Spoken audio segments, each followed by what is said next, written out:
આમ આદમી પાર્ટીના સ્થાપન દિવસ અને 75મા સંવિધાન દિવસ નિમિત્તે આમ આદમી પાર્ટી અને સુરત શહેર કોંગ્રેસ સમિતિ દ્વારા ઉજવણી કરવામાં આવી। ભારત રત્ન ડોક્ટર બાબા સાહેબ આંબેડકરની પ્રતિમાને ફૂલહાર કરી ઉજવણી કરવામાં આવી હતી।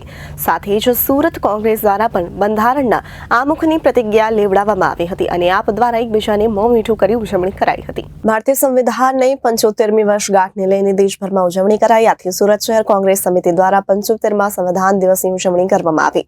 કોંગ્રેસ કાર્યકર્તા પદાધિકારી ભારત રત્ન ડોક્ટર બાબા સાહેબ આંબેડકરની પ્રતિમાઓના દરવાજા પાસે ફૂલહાર કરી સંવિધાન દિવસની ઉજવણી કરવામાં આવી હતી। મનસુખભાઈ રાજપૂત, અશુંક પિંપલે, અસલમ સાયકલવાલા, કલેપેશ બારોટ, ફિરોઝ મલિક, રઈસ શેખ સહિતના હજારો કાર્યકર્તા દ્વારા પ્રતિજ્ઞા લેવામાં આવી હતી। આમ આદમી પાર્ટીના કાર્યકર્તાઓ દ્વારા પણ બાબા સાહેબની પ્રતિમાને ફૂલહાર પહેરાવી બંધારણ દિવસની ઉજવણી કરવામાં આવી હતી। દેશના સામાન્ય માણસોએ પોતાની શક્તિને ઓળખી અને આમ આદમી પાર્ટીની સ્થાપના કરી છે, ત્યારે આમ આદમી પાર્ટીનો સ્થાપન દિવસ અને સંવિધાન દિવસ છે। આ પ્રસંગે આમ આદમી પાર્ટી દ્વારા પ્રદેશના પદાધિકારી, સ્થાનિક હોદ્દેદાર અને કાર્યકર્તાઓએ મળીને બાબા સાહેબ આંબેડકરની પ્રતિમાને ફૂલહાર પહેરાવી આજના દિવસની ઉજવણી કરી।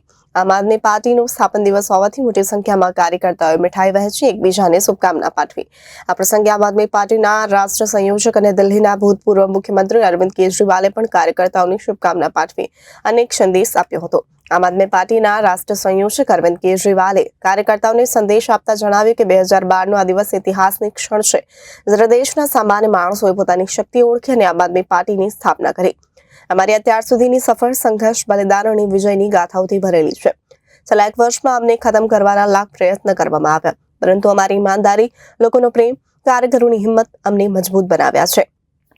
અમે અન્યાય અને તાનાશાહી સામે પહેલા કરતા વધુ મજબૂત છીએ। બંધારણ અને લોકશાહીને બચાવવાની અમારી લડાઈ હવે ચાલુ રહેશે। ચાલો પાર્ટીના સ્થાપન દિવસને વધુ સારું બનાવવાનો સંકલ્પ લઈએ। હું મહેન્દ્ર નાવડિયા, આમ આદમી પાર્ટી સુરત શહેર પ્રમુખ। આજે જે પ્રકારે કાર્યક્રમ બાબા સાહેબને ત્યાં કરવામાં શું કહેજો? 26 નવેમ્બર એટલે દેશ માટે સુવર્ણ દિવસ કહેવાય, કારણ કે આજના દિવસે બાબા સાહેબ દ્વારા આપણા બંધારણની સ્થાપના કરવામાં આવી હતી। સાથે સાથે દેશવાસીઓને પહેલાં તો હું શુભેચ્છા પાઠવું છું બંધારણ દિવસની, અને બાબા સાહેબને આ બંધારણની રચના કરવા બદલ એમને પણ ચરણોમાં વંદન કરું છું। આજના દિવસે આમ આદમી પાર્ટી દ્વારા તમામ કાર્યકર્તા સુરત શહેરના બાબા સાહેબને વંદન કરવા માટે, ફૂલહાર કરવા માટે અને એમનો આભાર વ્યક્ત કરવા માટે કે બાબા સાહેબ, તમે જે બંધારણની રચના કરી અને આ દેશને જે તમે સ્થિર સરકારો આપી હતી એ બદલ અમે તમને વંદન કરવા આવ્યા છીએ। સાથે સાથે અમે વર્તમાન સરકારને કહીએ છીએ કે ભાઈ, બાબા સાહેબ દ્વારા જે પણ બંધારણની રચના કરવામાં આવી, બંધારણ પ્રમાણે તમે ચાલશો તો આ દેશની અંદર ભૂખમરો, ગરીબી, બેરોજગારી પણ નાબૂદ થઈ જશે।